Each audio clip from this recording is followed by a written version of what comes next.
ಉಡುಪಿ ಜಿಲ್ಲಾ ಕಾಂಗ್ರೆಸ್ ಸಮಿತಿ ಮಾಜಿ ಸೈನಿಕರ ವಿಭಾಗದ ಅಧ್ಯಕ್ಷರಾಗಿ ಮಾಜಿ ಸೈನಿಕ ಶ್ರೀ ವಿಎಂ ಝೇವಿಯರ್ ನೇಮಕ.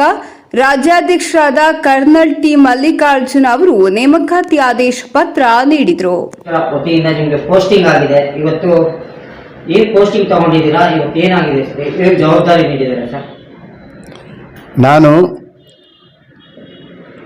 ಉಡುಪಿ ಡಿಸ್ಟ್ರಿಕ್ಕಿಂದ ಎಕ್ಸೈಸ್ ಅಸೋಸಿಯೇಷನ್ಗೋಸ್ಕರ ಪ್ರೆಸಿಡೆಂಟ್ ಆಗಿ ಎಲೆಕ್ಟ್ ಆಗಿದ್ದೀನಿ. ಅದು ಸಂತೋಷ ಆಗಿದೆ ನನಗೆ. ಇದಕ್ಕೆ ಮಲ್ಲಿಕಾರ್ಜುನ್ ಸಾರಿಗೆ ತುಂಬ ನಾನು ಆಭಾರಿಯಾಗಿದ್ದೇನೆ ಮತ್ತು ತುಂಬ thanks for the community of our ex-service man associate. ಜವಾಬ್ದಾರಿ ವಹಿಸಿಕೊಟ್ಟಿದ್ದಾರೆ ನನಗೆ.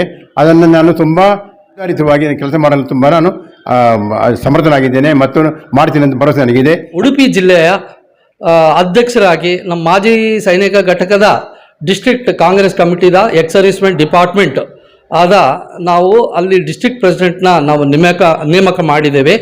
ಅವರು ಬಂದು ಈ ನೌಕಾಪಡೆಯಲ್ಲಿ 15 ವರ್ಷ ಸೇವೆ ಸಲ್ಲಿಸಿ ಮತ್ತು ನಿವೃತ್ತಿ ಪಡೆದು ಇವತ್ತು ಉಡುಪಿ ಸಿಟಿಯಲ್ಲಿ ಇರ್ತಾರೆ.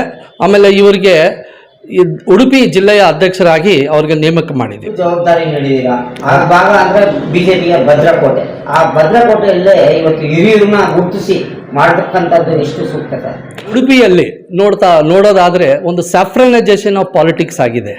ಅಲ್ಲಿ ಬರೀ ಸ್ಯಾಫ್ರನೈಜೇಷನ್ ಮಾಡಿದ್ದಾರೆ ಹೊರತು ಅಲ್ಲಿ ಒಂದು ಪೀಸ್ ಇಲ್ಲ, ಒಂದು ಲಾ ಆ್ಯಂಡ್ ಆರ್ಡರ್ ಸಿಚುವೇಶನ್ ಕೂಡ BJP ಗೌರ್ಮೆಂಟ್ ಏನು ರಾಜ್ಯದಲ್ಲಿ ಇದ್ದರೂ ಆವಾಗ ಅಲ್ಲಿ ಭಾಳಷ್ಟು ಪ್ರಾಬ್ಲಮ್ ಆಗಿತ್ತು.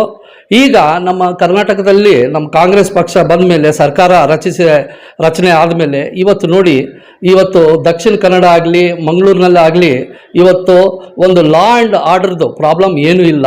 ಪೀಸ್ಫುಲ್ಲಾಗಿ ಜನರು ಎಲ್ಲರೂ ಇದ್ದಾರೆ.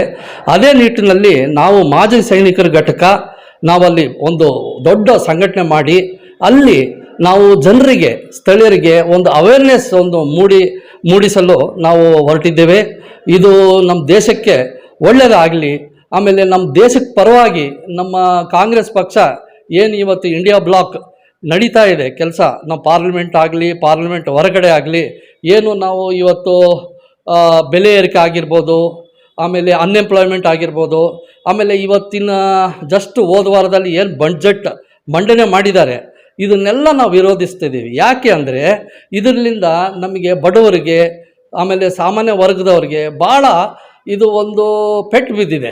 ಆಮೇಲೆ ನಮಗೆ ಇಷ್ಟನ್ನು ಹೇಳ್ಬೋದು, ನಮ್ಮ ಬೆನ್ನನ್ನು ಮುರಿದಿದ್ದಾರೆ.